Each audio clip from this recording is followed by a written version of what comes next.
En 1970, des entreprises ont commencé à croiser et à breveter des semences. Et certains types de graines n'ont plus été autorisés à être librement conservés ou réutilisés à l'ancienne. Dès 1990, l'utilisation de semences brevetées est devenue encore plus strictement contrôlée, vous obligeant à acheter de nouvelles graines à chaque saison. Votre grand-mère ne s'en souciait pas.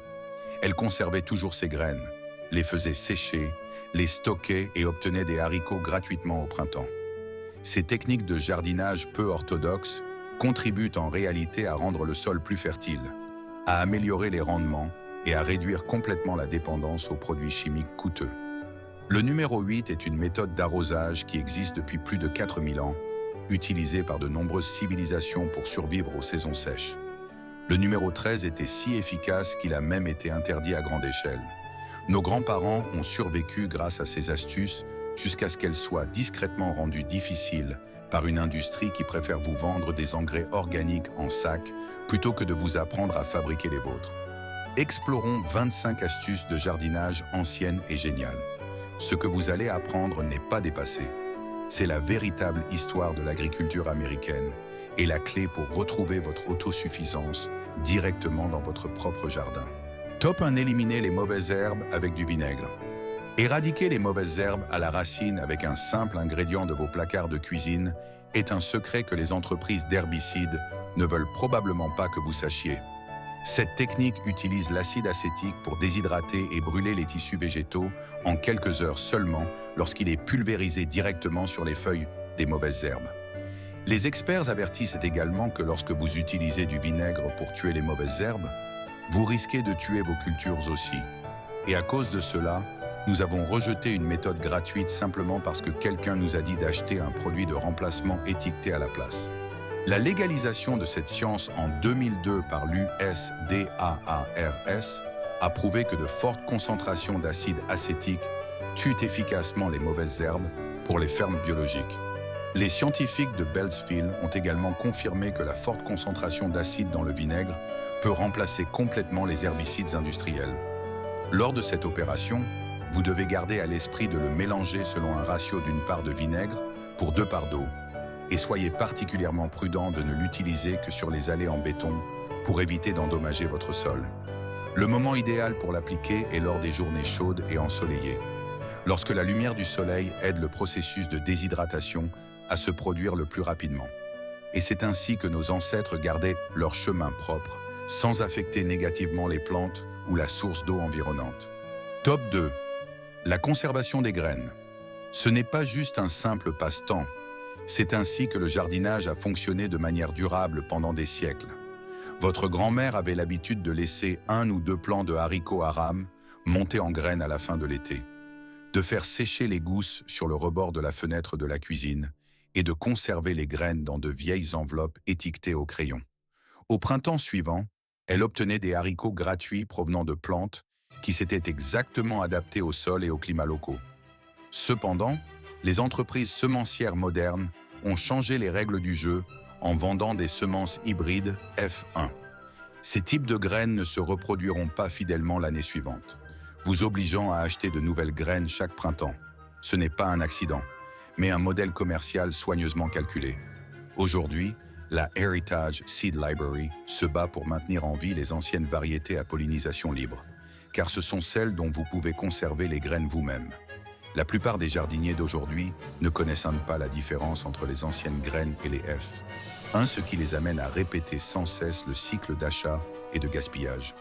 Conserver ces graines permet non seulement d'économiser environ 5 $ par paquet, mais c'est aussi un moyen de préserver un précieux héritage biologique. Top 3. La cannelle et le miel pour le bouturage. Lors de 12 après-midi ensoleillés, grand-mère avait l'habitude de couper méticuleusement des tiges de rose ou des branches de jasmin pour les bouturer en utilisant 2 ingrédients doux de ses placards de cuisine. Le miel et la cannelle en poudre sont les secrets qui font grimper en flèche le taux de survie des jeunes plantes. La technique de base consiste à tremper l'extrémité de la bouture dans ce mélange avant de la planter dans le terreau de la pépinière. Le miel joue le rôle de fournir une riche source d'énergie à partir de sucre naturel et d'enzymes qui stimulent la croissance des racines. Pendant ce temps, La cannelle en poudre est un puissant antibiotique naturel qui aide à tuer les maladies fongiques et protège la coupe de la pourriture. Beaucoup de gens pensaient que le miel attirerait les fourmis qui endommageraient les jeunes branches. Mais en réalité, c'est une alternative respectueuse aux hormones de bouturage chimiques nocives. La science moderne reconnaît également peu à peu la capacité antibactérienne supérieure de la cannelle dans l'agriculture biologique. Vous obtiendrez des plantes en pot saine sans avoir à dépenser de l'argent pour des produits industriels coûteux. Top 4. L'arrosage profond des racines à partir d'un système manuel. De nombreux jardiniers pensent souvent qu'ils ne devraient utiliser que l'arrosage par aspersion en surface pour éviter l'engorgement et la pourriture du sol. Mais en réalité, cette méthode d'arrosage fait que l'eau ne reste que dans la couche supérieure où elle s'évapore facilement et maintient involontairement une humidité constante autour de la base, créant des conditions propices aux maladies fongiques tout en rendant les racines des plantes peu profondes et faibles. Même les sécheresses les plus rudes ne pouvaient flétrir le jardin de grand-père grâce à un secret utilisant ce système d'arrosage en profondeur.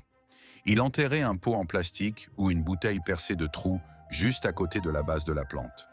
La source d'eau était dirigée directement vers la zone racinaire profonde, forçant le système racinaire à s'allonger et à s'enfoncer vers le bas pour chercher la vie au lieu de s'accrocher superficiellement au sol.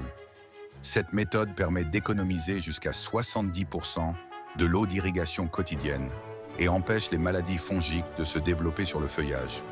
L'industrie encourage souvent des systèmes d'irrigation de surface complexes, mais conduire l'eau dans le sol est le véritable moyen de créer un système racinaire robuste qui défie toutes les conditions météorologiques. Lors de cette opération, vous devez vous assurer que les trous sur le tuyau ou la bouteille font face à la plante et se trouvent du même côté que les racines, afin que l'eau atteigne sa cible. Grâce à cela, les plantes survivent non seulement à la saison sèche, mais prospèrent également grâce à la résilience d'un système racinaire entraîné profondément dans la terre. Top 5. Le charbon de bois dans les pots biochar. La technique consistant à tapisser le fond d'un pot avec du charbon de bois est originaire de l'ancienne Amazonie, avec un sol noir fertile appelé terra preta. Les peuples autochtones mélangèrent du charbon de bois et des déchets organiques dans le sol pour retenir les nutriments pendant des siècles, sans qu'ils ne soient emportés par les pluies tropicales. La minuscule structure poreuse du charbon de bois est un foyer idéal pour des millions de micro-organismes bénéfiques, aidant le système racinaire à rester exempt de maladies et bien aéré. Le charbon de bois a également la capacité de prévenir efficacement la pourriture des racines grâce à ses propriétés naturelles d'absorption de l'humidité et de désinfection. Au lieu d'utiliser du gravier lourd ou des pierres qui provoquent un engorgement, l'utilisation de charbon de bois réduit considérablement le poids des grands pots de plantes. Aujourd'hui, les entreprises agricoles ont reconditionné ce produit sous le nom de biochar à un prix élevé, alors que nos grands-parents prenaient simplement du charbon de bois dans un poêle à bois propre. Un avertissement extrêmement important est que vous ne devez absolument pas utiliser de charbon de bois provenant d'un barbecue car il contient des produits chimiques d'allumage et du sel qui tueront la plante instantanément. Le charbon de bois doit être fabriqué à partir de bois propre et sans produits chimiques pour garantir la sécurité du jardin. Top 6. La technique du semis multiple. Les jardiniers d'aujourd'hui sont généralement habitués à semer une graine par alvéole selon les instructions sur l'emballage. Une méthode standardisée pour éviter la concurrence pour les nutriments. Mais en réalité, de nombreux jardiniers de longue date ont observé que les plantes dans la nature ne poussent pas individuellement de cette façon, et la méthode du semis multiple a été appliquée bien avant qu'il n'y ait des instructions. Cette technique vous permet de semer un groupe de 3 à 5 graines dans la même alvéole d'une plaque de semis. À mesure que les plantes grandissent, au lieu de se battre pour les nutriments, leurs racines poussent ensemble et écartent naturellement les tiges. Cela vous aide à cultiver plus de plantes dans moins d'espace, ce qui est particulièrement efficace pour les légumes racines comme les betteraves, les radis blancs ou les oignons. Cette méthode remet en question la mentalité d'espacement large de l'agriculture industrielle, qui vise à vendre plus de terreaux et de plaques de pépinière. Elle permet de gagner un temps de semis et un espace de serre considérable. Cependant, vous ne devriez pas appliquer cette technique aux plantes à gros fruits comme les citrouilles, les tomates ou les aubergines, car la concurrence retarderait leur croissance. Même si les plantes s'écartent les unes des autres, vous devez tout de même vous assurer que la distance entre les grappes suit les recommandations afin que les plantes ne manquent pas de lumière. Top 7. Les jardins souterrains de Forestière. Au milieu de la chaleur torride de Fresno, en Californie, se trouve un site patrimonial unique construit par Baldassare Forestière de 1906 à 1946. Cet immigrant italien a passé 40 ans de sa vie à creuser profondément dans la terre, créant des cours en contrebas avec des puits de lumière pour cultiver des arbres fruitiers. Il a découvert que cultiver des arbres sous terre les protégeait de la chaleur estivale et du rude gel hivernal. C'est un témoignage parfait du jardinage hors réseau, utilisant la structure du sous-sol pour créer un écosystème autosuffisant. Cependant, à notre époque, la mise en œuvre d'une idée similaire se heurterait à des obstacles juridiques et à des réglementations de zonage extrêmement complexes. Vous auriez besoin d'une équipe d'architectes, d'ingénieurs géologues et d'avocats pour passer au travers des procédures de construction. Même les agences locales de gestion de l'eau ont le droit de vous infliger de lourdes amendes si votre projet affecte l'écoulement des eaux souterraines dans la région. Les jardins souterrains de Forestière nous rappellent une époque où la créativité et la persévérance individuelle pouvaient créer des miracles sans être enfermés dans des normes rigides. Top 8. L'irrigation souterraine par pot en argile. Hola. Le nom Hola vient du mot espagnol pour pot, une technique d'arrosage qui existe depuis plus de 4000 ans à travers de nombreuses civilisations. Nos grands-parents utilisaient des pots en terre cuite non vernissée, enfouis profondément dans le sol pour arroser progressivement à travers les parois du pot. Cette technique régule automatiquement l'humidité grâce à un processus d'osmose inverse. Lorsque le sol est sec, il aspire l'eau à travers les minuscules pores des parois en céramique. Et lorsque le sol est suffisamment humide, ce processus s'arrête automatiquement. C'est un système d'autorégulation parfait sans avoir besoin de capteurs électroniques ou de machines complexes de la nouvelle ère. Des études menées à l'Université du Nouveau-Mexique ont confirmé que cette méthode réduit la consommation d'eau de 50 à 70% par rapport à l'arrosage en surface. Cela peut réduire considérablement votre facture d'eau tout en gardant les plantes luxuriantes dans les conditions les plus sèches. Une note importante est que vous devez utiliser de la terre cuite complètement non vernissée. Si le pot a un vernis brillant à l'extérieur, il perdra cette capacité d'osmose magique. Réutiliser le pot Hola n'est pas seulement un acte de nostalgie, mais aussi une solution low-tech de premier ordre pour les jardins hors réseau modernes, où l'économie et l'efficacité sont toujours une priorité. Top 9. L'astuce de germination sous planche. Il existe une astuce très simple que les anciens jardiniers utilisaient, enregistrée plus tard par Bill Mollison comme un principe petit mais extrêmement efficace. Après avoir semé les graines et arrosé, ils ne laissaient pas le sol nu, mais plaçaient délicatement une planche ou un morceau de carton par-dessus. Cela peut sembler étrange, car cela limite l'oxygène pour les graines nouvellement semées. Mais cette simple couverture fait une grande différence. Elle maintient le sol en dessous humide en empêchant l'eau de s'évaporer, créant ainsi un environnement stable pour la germination des graines, particulièrement utile lors des journées chaudes où le sol s'assèche très vite.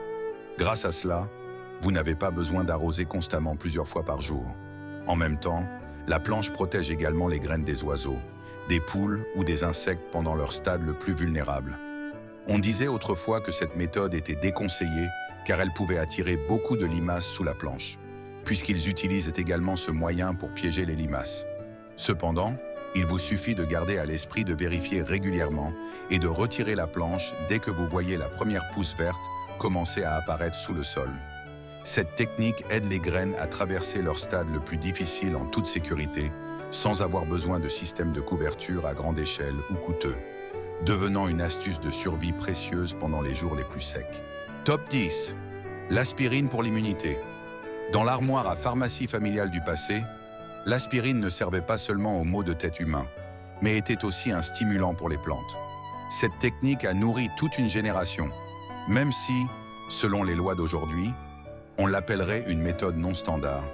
L'aspirine contient de l'acide salicylique, une hormone que les plantes sécrètent naturellement lorsqu'elles sont attaquées pour activer leur système de défense naturelle. Il suffit de dissoudre un comprimé d'aspirine dans de l'eau et de le vaporiser uniformément sur le feuillage.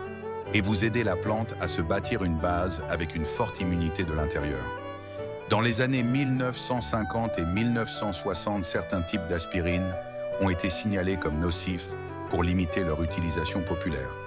Une manœuvre qui a aidé les pesticides chimiques à s'emparer du marché. Cependant, l'USDA a mené des études confirmant que la pulvérisation de composés similaires à l'acide salicylique peut activer les mécanismes de défense de la plante contre les champignons et les bactéries. Les résultats réels montrent que les plantes poussent 20% plus vite, sont plus fortes et tombent très rarement malades, même lorsque l'environnement change. Malgré son efficacité étonnante, vous ne devriez pas considérer cela comme un remède miracle pour remplacer les soins de base, comme un bon sol et un arrosage régulier. Privilégiez la croissance de l'intérieur. Top 11, l'aloe vera pour le bouturage. L'aloe vera n'est pas seulement une plante de beauté, c'est aussi un bouclier protégeant la vie d'une pousse dès le début. Le gel d'aloe vera contient des hormones végétales naturelles, des substances qui stimulent une division cellulaire extrêmement rapide des racines. Lors du bouturage, au lieu d'abuser des agents de croissance chimique industriels, nos grands-parents avaient de l'habitude de tremper l'extrémité de la branche directement dans une feuille d'aloe vera fraîche. Une petite branche d'aloe vera peut remplacer complètement une bouteille entière d'hormones de bouturage industriel à coût nul. Non seulement il stimule les racines, mais l'aloe vera aide également à renforcer le système immunitaire de la jeune plante, la protégeant des infections, des maladies et des moisissures pendant la phase initiale de germination. Le résultat est que les taux de germination et d'enracinement de la plante montent en flèche de manière étonnante. Cependant, tout comme pour le miel, le gel d'aloe vera est une substance organique riche en sucre et en nutriments. Si vous en appliquez trop et le laissez exposer sur le sol, il deviendra un festin pour les fourmis, les limaces et les champignons parasites.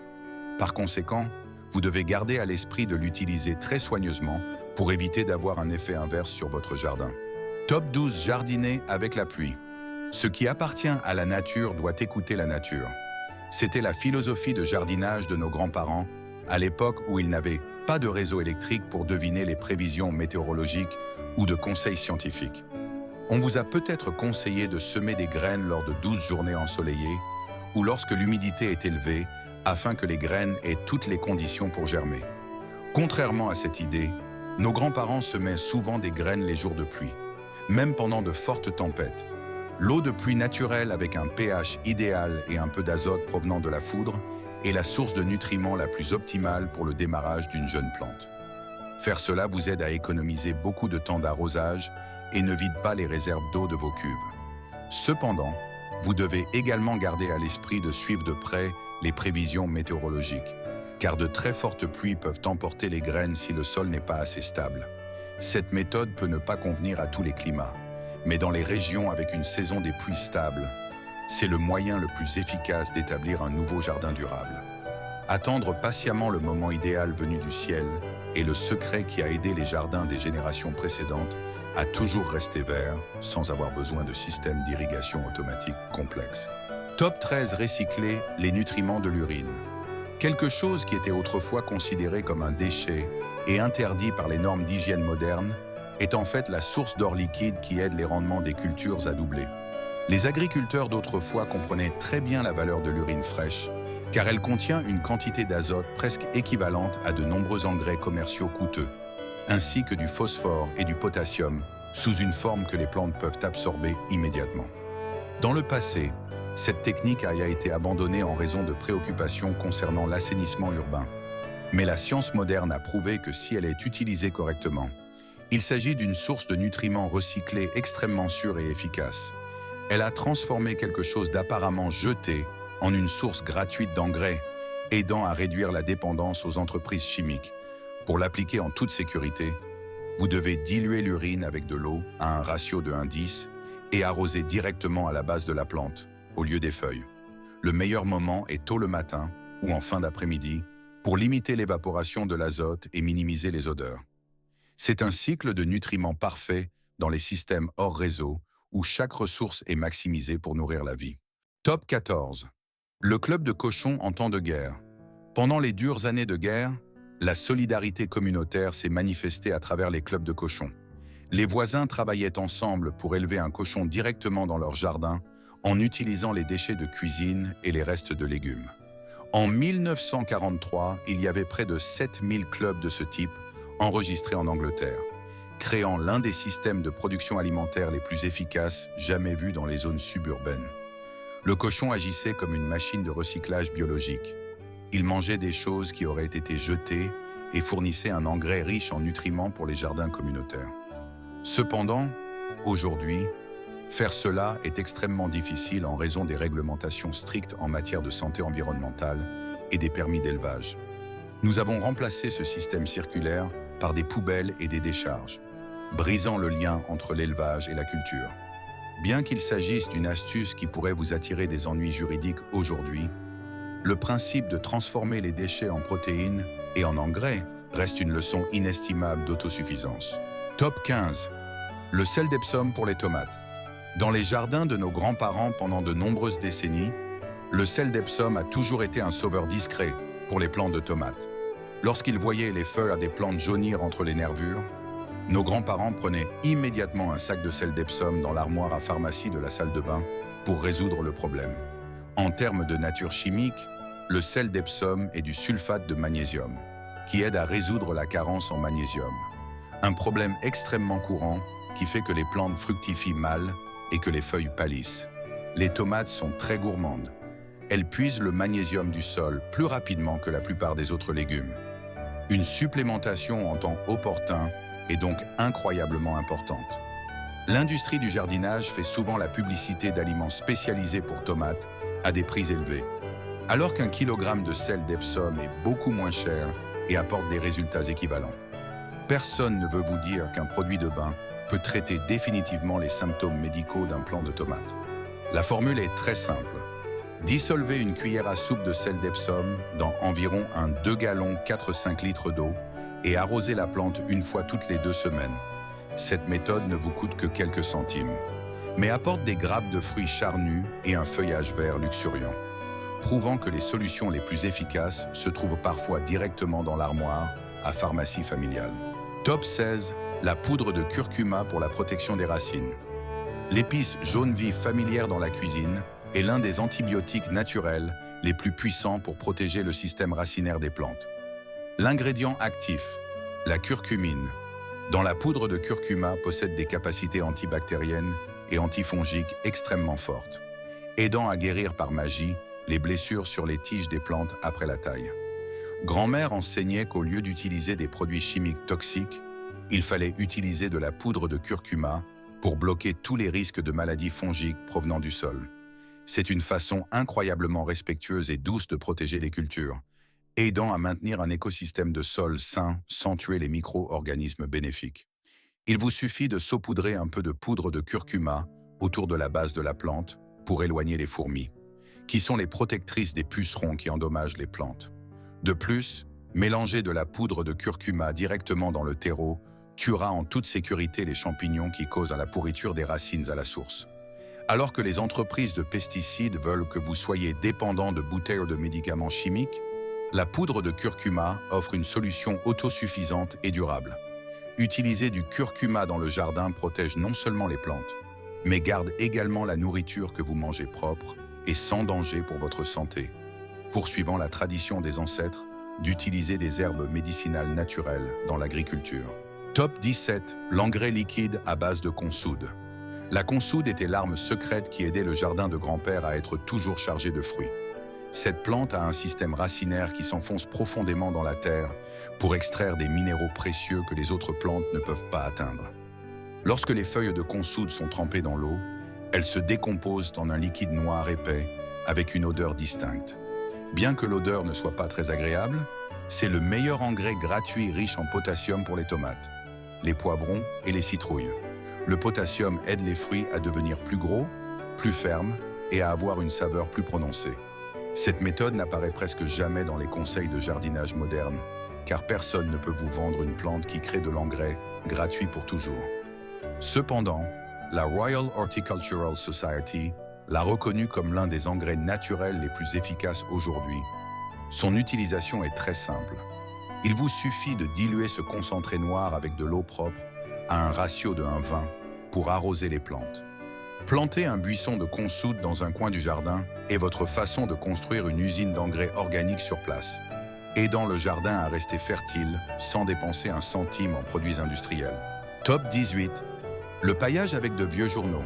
Dans la célèbre campagne Dig for Victory, le paillage du sol avec de vieux journaux était recommandé comme une solution efficace et peu coûteuse pour protéger les cultures. Votre grand-mère avait l'habitude d'étaler des journaux humides entre les rangées de légumes comme une chose tout à fait normale.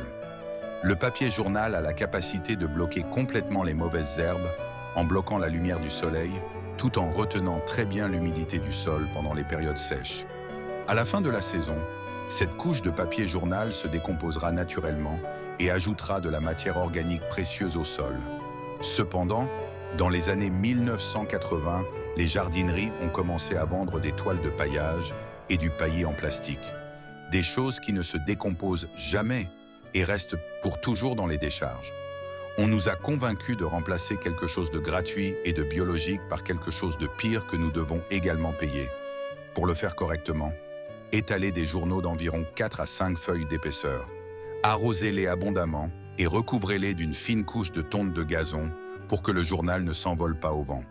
C'est une façon intelligente de recycler les ressources, aidant à nourrir le sol de la manière la plus naturelle, sans nuire à l'environnement comme les paillis en plastique modernes. Top 19. Fabriquer de l'engrais. À partir de mauvaises herbes trempées. Grand-mère disait souvent qu'aucune plante n'est une mauvaise herbe. C'est juste que nous ne savons pas encore comment utiliser leur valeur, au lieu de jeter les mauvaises herbes qu'elle venait d'arracher. Grand-mère les faisait souvent tremper dans de grands fûts d'eau pour créer un thé de mauvaises herbes très nutritif. Pendant le processus de trempage, les nutriments accumulés dans les mauvaises herbes se dissolvent complètement dans l'eau, formant un engrais liquide sombre et riche en azote. Dans les années 1990, certains conseils locaux ont même demandé aux gens d'arrêter de faire cela en raison de plaintes concernant l'odeur et d'une intervention qui a fait perdre aux gens l'habitude d'économiser les ressources. Cependant, des chercheurs de l'Université de Coventry en 2019 ont prouvé que l'engrais à base d'ortie trempée fournit des niveaux d'azote équivalents à de nombreuses marques commerciales sur le marché. Cela confirme la sagesse de la génération précédente, qui consistait à transformer les déchets en une ressource précieuse. Il vous suffit de diluer une part de thé de mauvaises herbes avec 10 parts d'eau propre pour arroser les légumes à feuilles vertes. Cette technique aide non seulement les plantes à pousser vigoureusement, mais vous aide également à être complètement autosuffisant avec votre source d'engrais, suivant le véritable esprit d'un jardin hors réseau autosuffisant.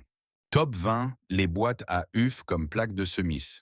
Ces boîtes à œufs en papier, après avoir été utilisées, étaient souvent conservées par grand-mère pour être transformées en parfaites plaques de semis biologiques. Grand-mère remplissait chaque petite alvéole de compost et y semait une graine. Le plus grand avantage de cette technique est que lorsque la jeune plante est prête à aller dans le jardin, il vous suffit de détacher chaque alvéole individuelle de la boîte à œufs et de planter le bloc entier directement dans le sol. La couche de carton se décomposera complètement en quelques semaines, fournissant des fibres supplémentaires au sol. Plus important encore, cette méthode aide le jeune système racinaire délicat à éviter le choc racinaire extrêmement dangereux qui se produit souvent lorsque nous essayons de sortir la plante des plaques en plastique. Les plaques en plastique des jardineries se fissurent et se cassent souvent après seulement quelques saisons et causent que des déchets, tandis que les boîtes à œufs de grand-mère sont entièrement gratuites et respectueuses de l'environnement. C'est une solution sans plastique, zéro déchet et extrêmement efficace. Utiliser des boîtes à œufs pour démarrer les plantes montre non seulement un esprit d'économie, mais c'est aussi la façon la plus délicate de prendre soin des jeunes plantes, assurant un départ solide pour la prochaine génération de plantes dans votre jardin. Top 20 et 1. Le marc de café pour l'amélioration du sol. Chaque gramme de marc de café qui aurait été jeté chaque jour peut devenir de l'or noir pour votre jardin. Nos grands-parents avaient l'habitude de récupérer le marc de café dans les petits magasins locaux pour le saupoudrer autour de la base des plantes. Le marc de café aide à abaisser progressivement le pH du sol, ce qui convient extrêmement bien aux plantes acidophiles comme les myrtilles, les azalées ou les roses. De plus, La teneur en caféine et la texture grossière du marc de café ont également pour effet d'empêcher efficacement les limaces d'endommager les plantes. L'industrie du jardinage veut toujours vous vendre des sacs d'engrais coûteux au lieu de simplement vous montrer que la réponse se trouve directement dans la poubelle. Des recherches menées à l'Université de Melbourne ont confirmé que le marc de café améliore considérablement la structure du sol et sa capacité de rétention d'eau lorsqu'il est composté correctement. Fertiliser autour des plantes crucifères avec du marc de café créera une barrière protectrice naturelle contre les parasites. Utiliser du marc de café n'est pas seulement un moyen d'améliorer le sol de manière durable, c'est aussi un acte de recyclage des déchets urbains en nutriments pour le sol. Reliez la vie de vos tasses de café matinales aux pousses vertes de votre jardin. Top 22. La méthode sans travail du sol. Même si de nombreux experts en jardinage sont considérés comme ceux qui ont popularisé la méthode sans travail du sol à l'ère moderne, en réalité, votre grand-mère le faisait il y a des décennies. Elle ne retournait jamais la terre avec une pelle ou un motoculteur, car elle comprenait que cela détruirait le réseau de champignons et les tunnels bénéfiques des vers de terre. Au lieu de cela, elle étalait simplement une couche de compost sur la surface du sol et laissait les vers de terre faire le travail d'entraîner les nutriments en profondeur. L'industrie continue de faire la publicité des motoculteurs et des pelles comme des outils essentiels, en se basant sur la fausse hypothèse que le sol doit être retourné à chaque saison. Cependant, la science moderne a confirmé que perturber le sol expose le carbone à l'air, provoquant de la pollution et nuisant à l'écosystème microbien. Le jardinage sans travail du sol aide à maintenir la structure naturelle du sol, retient mieux l'humidité et crée des rendements équivalents ou supérieurs avec seulement une petite fraction de l'effort de travail. Les vers de terre vous remercieront de ne pas détruire leur maison et, en retour, ils créeront le sol le plus meuble et le plus fertile pour vos plantes. C'est le summum de la coopération entre l'homme et la nature pour maintenir une vie durable pour la terre. Top 23. Les aiguilles de pin pour le contrôle des mauvaises herbes. Dans les vastes forêts de pins, nos grands-parents ramassaient souvent la couche d'aiguilles sèches, tombées pour les ramener à la maison et les répandre autour de la base des plantes dans le jardin. Cette couche d'aiguilles de pin agit comme une barrière physique solide, empêchant complètement la lumière du soleil d'atteindre les graines de mauvaises herbes cachées sous le sol. Sans la lumière du soleil, les mauvaises herbes ne peuvent pas germer, ce qui vous évite des heures à vous pencher pour arracher les mauvaises herbes à la main. C'est une merveilleuse alternative aux produits chimiques toxiques désherbants que l'industrie promeut toujours. Outre la capacité de tuer les mauvaises herbes, les aiguilles de pin aident également à maintenir une humidité stable pour le sol. Et lorsqu'elles se décomposent, elles ajoutent une quantité importante de matière organique. Avec leur légère acidité caractéristique, les aiguilles de pin sont un choix parfait pour les plantes acidophiles, comme les fraises ou les roses. Utiliser des aiguilles de pin est votre façon d'utiliser les ressources disponibles de la nature pour résoudre l'un des problèmes les plus épineux pour les jardiniers. C'est une sage combinaison d'observation écologique et de pratiques agricoles pour créer un environnement de croissance propre et riche en nutriments pour les cultures. Top 24. Utiliser des godets à bord incliné pour les semis. Sortir de jeunes plantes de godets de semis à parois verticales est souvent une tâche risquée car une petite erreur peut briser les jeunes racines délicates. La sagesse des anciens résidait dans le choix subtil de godets à bords inclinés comme un cône tronqué. Cette conception spéciale permet à la motte entière de glisser facilement et intacte lorsque nous retournons le godet et pressons doucement les côtés. Cela aide à dissiper le mythe selon lequel il suffit d'utiliser une cuillère pour faire levier avec force afin de déplacer une plante en toute sécurité. Lorsque la motte est gardée intacte, la jeune plante ne perdra pas d'énergie à guérir ses blessures, ce qui l'aidera à s'adapter rapidement à son nouvel environnement et à continuer de pousser forte et grande. Le bloc entier de terre entourant les racines garde sa forme sans être perturbé ou brisé. C'est un exemple d'utilisation de la géométrie simple pour optimiser le soin de la vie. Choisir le bon article dès le départ décidera du succès ou de l'échec de la culture lorsqu'elle ira dans le jardin, prouvant que la subtilité dans le moindre détail est le secret des maîtres jardiniers. Top 25. Une stratégie de désherbage efficace. Le désherbage dans le jardin est souvent considéré comme un travail fatigant, mais nos grands-parents l'ont transformé en un processus beaucoup plus scientifique et efficace. La stratégie de base consiste à essayer de désherber sous le chaud soleil de midi. Après les avoir arrachées, ne soyez pas pressé de jeter les mauvaises herbes. Au lieu de cela, laissez-les directement à la surface des plates-bandes surélevées ou sur le sol afin que la lumière du soleil puisse les flétrir. Sous la chaleur du soleil, les racines des mauvaises herbes seront complètement tuées, empêchant la possibilité qu'elles repoussent. Ensuite, ces mauvaises herbes desséchées se décomposeront sur place, vous évitant un voyage au bac à compost et renvoyant les nutriments directement au sol. C'est une alternative complète à la surutilisation d'herbicides chimiques nocifs. En organisant une séance de désherbage flexible une fois par semaine pendant les heures les plus chaudes, vous aurez toujours le contrôle de la situation du jardin sans dépenser trop d'efforts. Cette stratégie nous apprend à utiliser la puissance du soleil, non seulement pour nourrir, mais aussi pour protéger et nettoyer le jardin de la manière la plus naturelle et la plus intelligente. Top 26 des chemins de copeaux de bois transformés en engrais.